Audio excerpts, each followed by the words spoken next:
Hey there, week 5, day 3. Today we're going to learn about 2 different ways to describe a set of data. Yesterday we talked about finding the mean, which is the average where we add and divide. Today we're going to talk about finding the mode and finding the median. But before we do that, I want you to check your practice problems from last night or yesterday. So pause this video if you need to and check these answers. Okay, welcome back. So we're starting with the mode, okay? So the word mode sounds an awful lot like the word most, and that's how I tell kids to remember this one. So yesterday when we added and divided the way I do when I find your grade, or the way the Focus grade program does to find your grade, that's the mean. So remember, somebody at your house is going to be mean if your report card grade doesn't come out to be what it should be. So this is the mode, and it's going to be the number that occurs in your set of data the most. All right, so for example, let's say we have this set of data, 2, 6, 2, 3, 8, 4.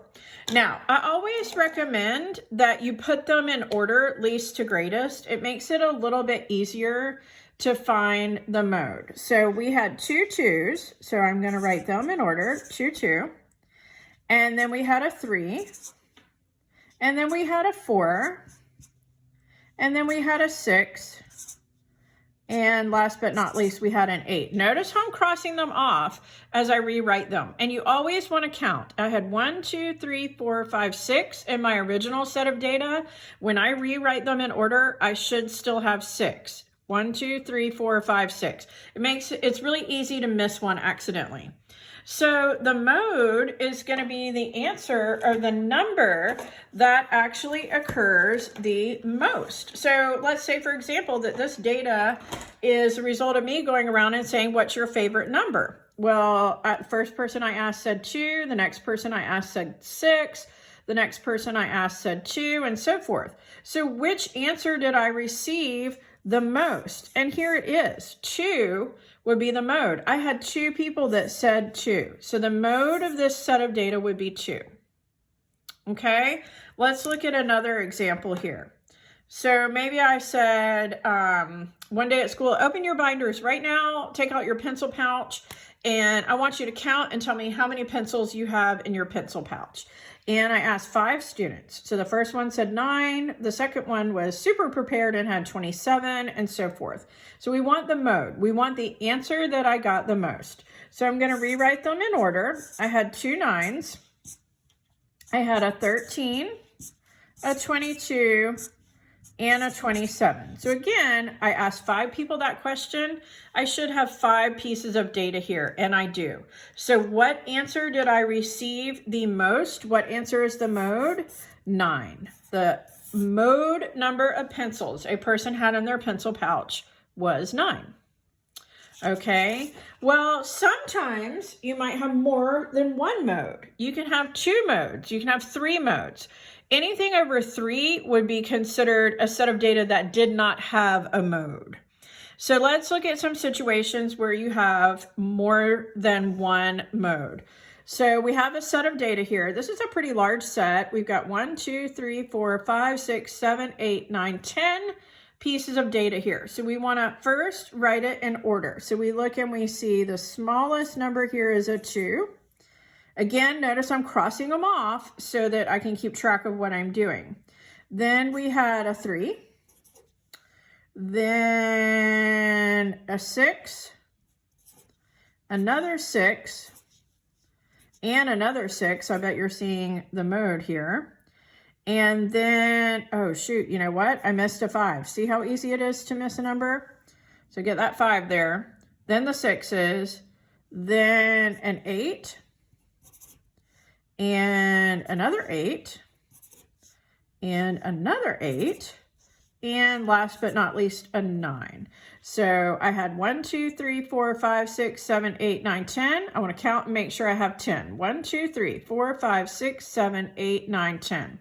All right, so you should be able to see here that I actually have 2 modes. I got 3 6s and 3 8s. So the mode for this set of data is 6 and 8. You can have 2 modes. Okay, we can even have more than 2 modes. We could have 3 modes. Again, anything over 3 would be considered too much. So 1, 2, 3, 4, 5, 6, 7, 8, 9, 10, 11 pieces of data. So let's write these in order. I've got a 1, and a 1. I have 3 ones. 1, 1, 1.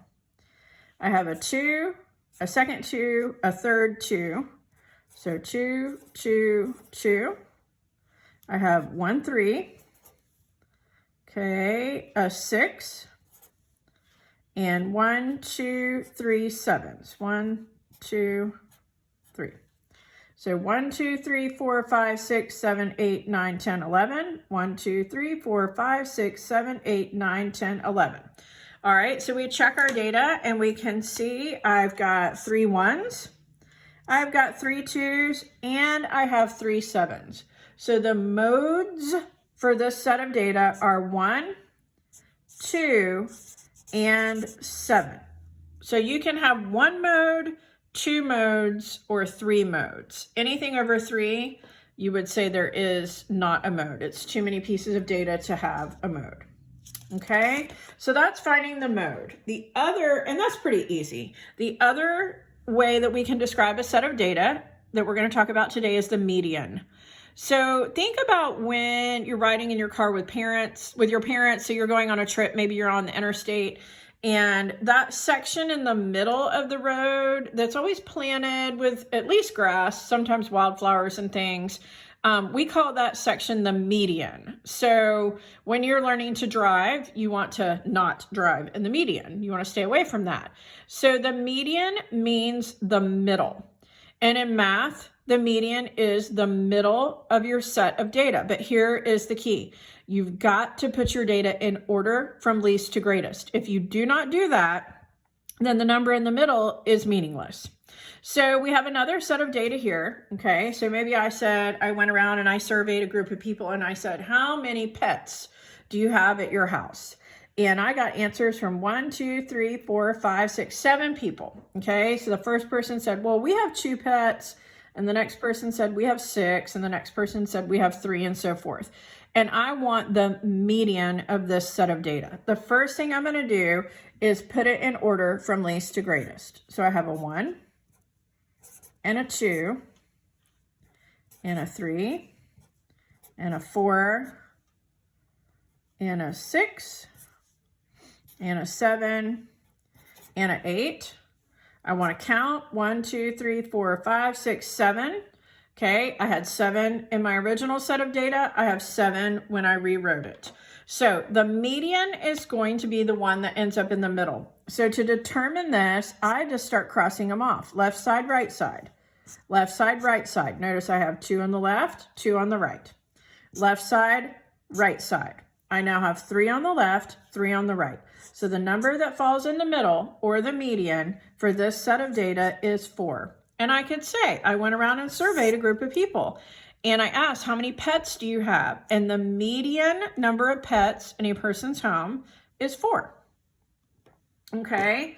Sometimes, though, the numbers don't come out quite so nice.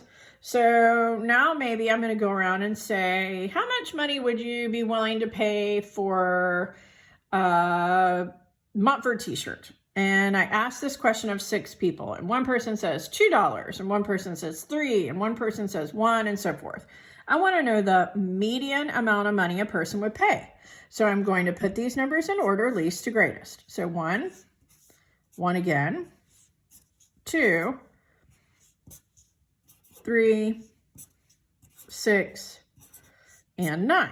Okay, so remember how many people I asked? I asked 6 people. I should have 6 numbers when I rewrite them in order. 1, 2, 3, 4, 5, 6.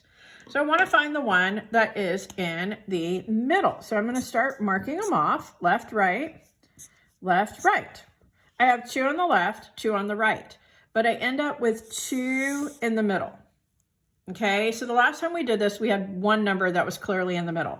Well, here we have 2. Well, what number is in the middle? Because remember, median means middle. What number is in the middle of 2 and 3? 2.5. And that would be your median. The median of this set of data would be 2.5, or you could write it as a decimal, 2.5. Okay, and last but not least, what if you get a set of data like this? Okay, so I have 5 pieces of data here. I want to know the median, so I'm going to put them in order, least to greatest. So 1, 2, 3, 6, and 7. So 5 pieces of data, 1, 2, 3, 4, 5. Okay, we're going to find the number in the middle. So it's going to be 3, just like that.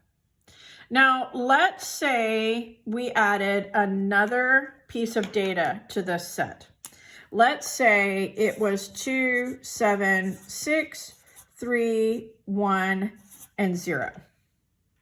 Okay, then we would follow the same steps we followed before. We would put it in order. So now we have a 0. So 0, 1, 2, 3, 6, and 7. 1, 2, 3, 4, 5, 6. 1, 2, 3, 4, 5, 6.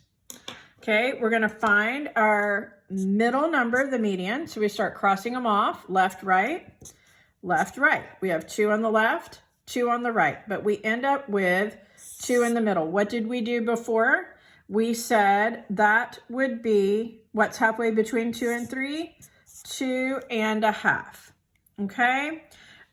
Sometimes your 2 numbers in the middle are pretty far apart. If that happens, like let's say this had been a 2 and a 50. Let's say our data had come out to be like this: 0, 1, 2, 50, 56, and 57. Let's say we had that. So we would find our number in the middle, 2 and 50. Well, I don't know off the top of my head what's halfway between 2 and 50. I can find the mean of those 2. So I would say 50 plus 2 is 52. And I would divide that by 2 to get 26. And the median of this set of data would be 26. Okay, so your practice problems for today are actually on 2 pages. So it isn't that much. This goes pretty quick. It seems like a lot, but it'll go pretty quick. And again, you're just doing this and checking it until you feel confident that you understand the concept. So we're going to do finding the mode and finding the median. You have the answer key, so you can check it. So you want to kind of keep track, because now we've talked about 3 different ways that you can describe a set of data: the mean, the median, and the mode. You want to keep track of how they are different. That's important. When you take the mini assessment this week, that's the main thing I'm looking for, is to make sure that you know the difference between finding the mean, where you add them all up and divide, finding the mode, which is the answer that occurs the most, and finding the median. And the median is going to be the one that is in the middle when you put them in order least to greatest. All right, talk to you guys tomorrow.